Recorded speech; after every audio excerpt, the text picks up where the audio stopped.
Hello दोस्तों। How are you all? कैसे हैं आप लोग? उम्मीद है आप ठीक होंगे, आपकी पढ़ाई ठीक चल रही होगी। और इस समय की जो सबसे बड़ी खबर है वो ये है कि केवीएस ने फाइनली 4 साल के बाद वैकेंसी रिलीज कर दी है। आफ्टर 4 इयर्स, 4 साल के बाद केवीएस ने अपनी वैकेंसी रिलीज की है।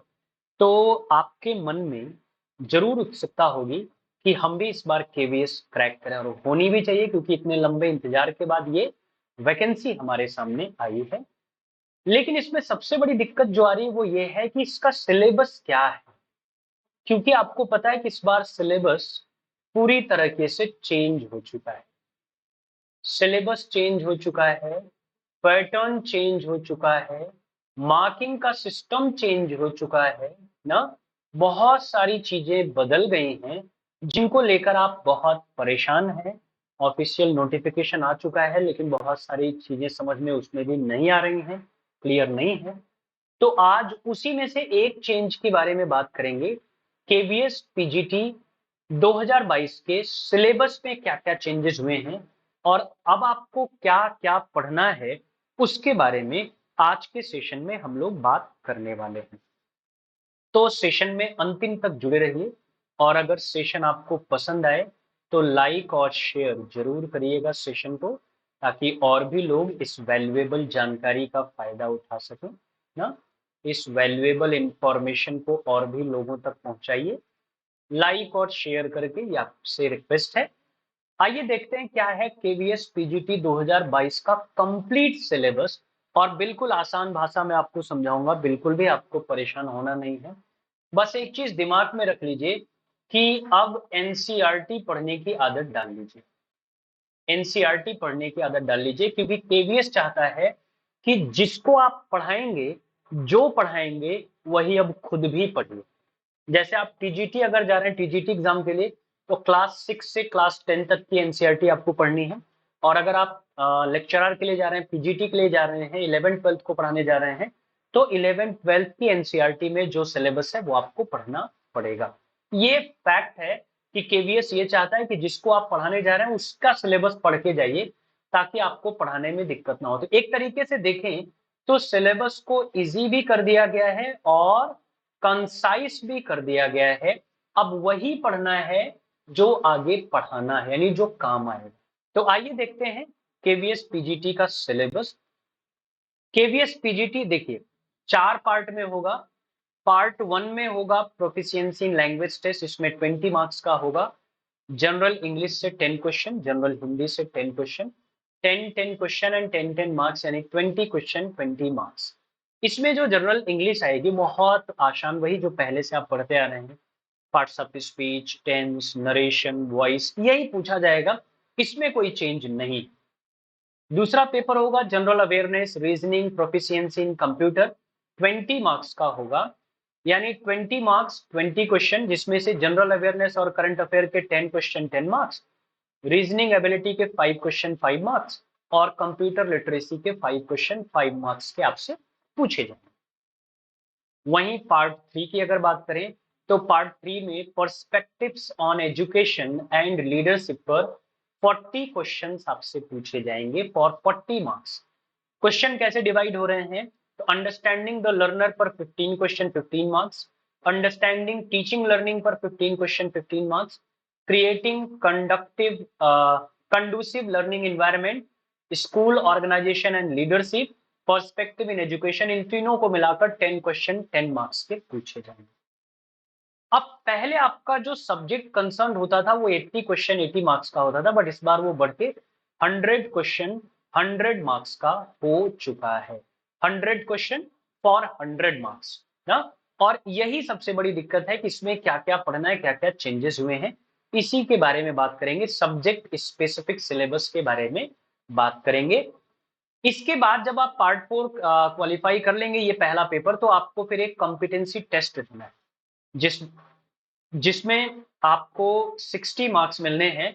30 मार्क्स मिलेंगे डेमो टीचिंग पर, और इंटरव्यू पर मिलेंगे 13 मार्क्स। 30 मार्क्स यानी इंग्लिश यहां भी मैटर करेगी, ध्यान दीजिएगा, इंग्लिश यहां भी मैटर करेगी।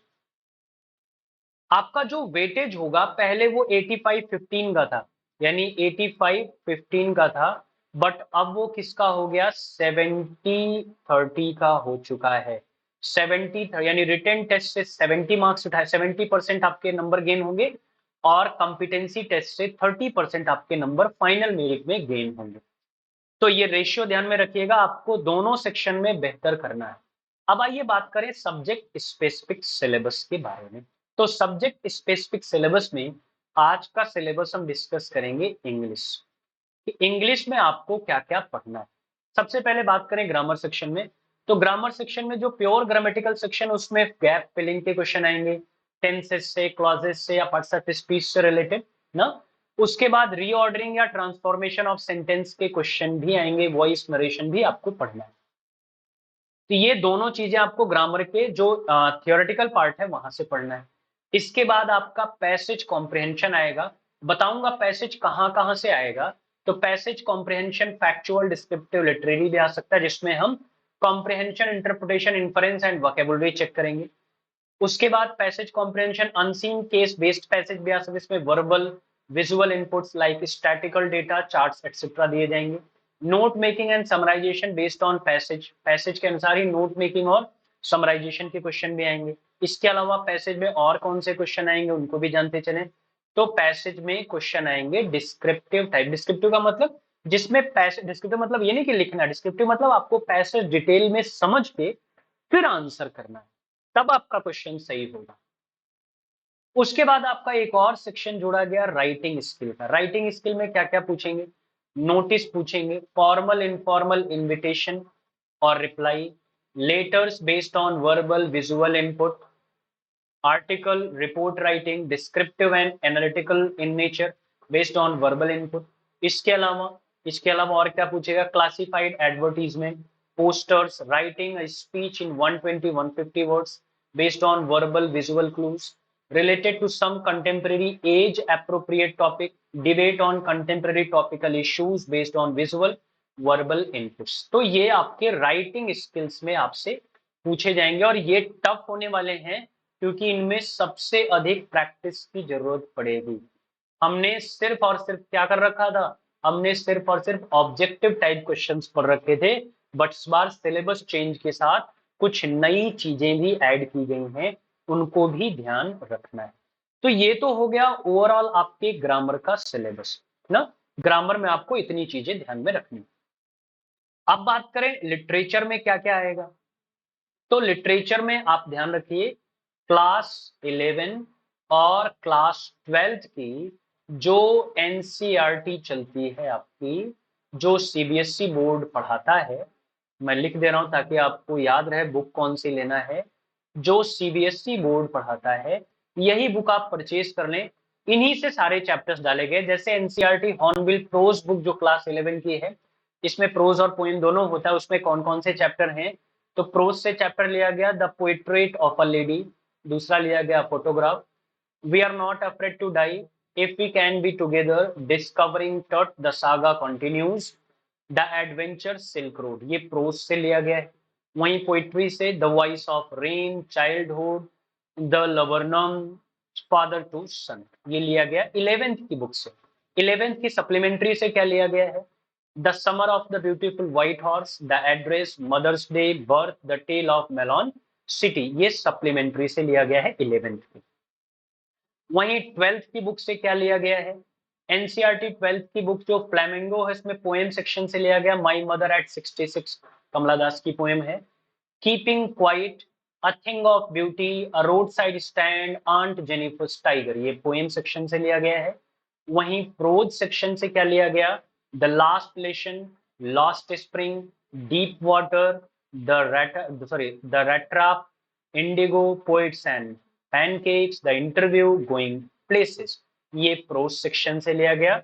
और सप्लीमेंट्री से क्या लिया गया 12th के, the third level, the tiger king, journey to the end of the earth, the enemy, on the face of it, memories of childhood, the cutting of my long hair, memories of childhood, we too are human beings, ये supplementary book से उठाया गया है। तो इतनी चीजें आपको literature के पॉइंट ऑफ व्यू से आपके सिलेबस के लिए पढ़नी है। आसान है, आसान आसान चैप्टर है, लेकिन एक चीज जो आपको परेशान कर सकती है वो ये है कि आपके केवीएस में कह रहा है कि जो क्वेश्चन हम पूछेंगे वो पोस्ट ग्रेजुएशन लेवल के होंगे, यानी पीजी लेवल यानी क्वेश्चन पूछने का जो तरीका होगा वो थोड़ा डीप होगा, उस पर आपको काम करना पड़ेगा। तो ये था ओवरऑल सिलेबस इंग्लिश स्पेसिफिक के लिए। होप आपको ये वीडियो पसंद आया। अगर वीडियो पसंद आया तो जाने से पहले लाइक और शेयर जरूर करके जाइएगा, ताकि और भी लोग इस महत्वपूर्ण इंफॉर्मेशन से फायदा ले सके। मिलेंगे फिर अगले वीडियो में कुछ और बेहतरीन जानकारी के साथ।